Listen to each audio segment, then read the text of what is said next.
I fully believe that we're not alone, and have for many, many years, even though, but at the time I went to the moon, it was the conventional wisdom, both in science and theology, that we were alone in the universe. We're just barely out of the trees, even though we think we're rather sophisticated. But I do like to tell the story that my great-grandparents came across from southern United States to the west after our Civil War. And I went to the moon less than 100 years later. They came across in covered wagons. So from covered wagons to going to the moon in less than 100 years in our lifetime is a rather significant event. It tells us how primitive we have been until the modern era, and we're still rather primitive. Because of my openness to these things, I did have many of the old-timers in the military and in the intelligence community over the years wanting to get it off their chest before they passed away, allowed me to interview them and talk to them about it. And so my ideas became fairly well solidified in the fact we've been visited.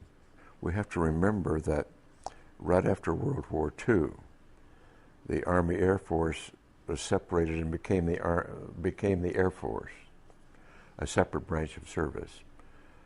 And that the OSS, which was the Office of Special Services, was disbanded and eventually became the CIA. So that here was a major military organization and a major intelligence organization totally in disarray, new-founded, didn't know what they were doing after World War II, and not really reorganized yet. And as a result of that, the President Truman at that time convened a very high-level committee to examine this alien or UFO phenomenon.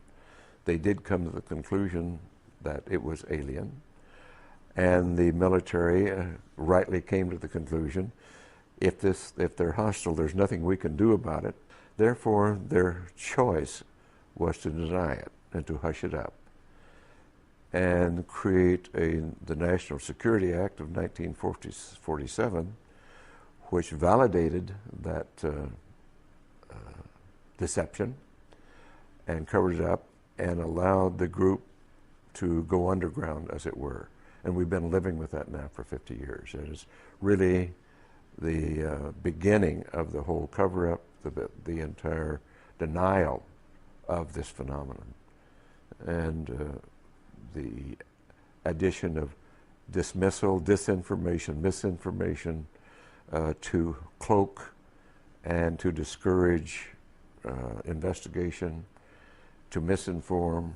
It's just been continuous for many, many years now. Eventually it came away from the fear, I believe, of not being able to protect and do their duty to the notion of power and control, controlling the knowledge and the technology. And the group involved with that is still doing it.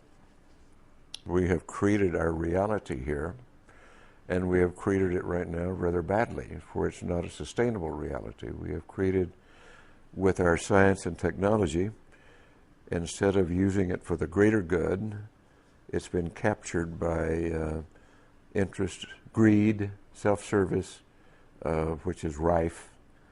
And instead of using it, all of our technology and our brilliance and genius for greater good, we use it for self-service.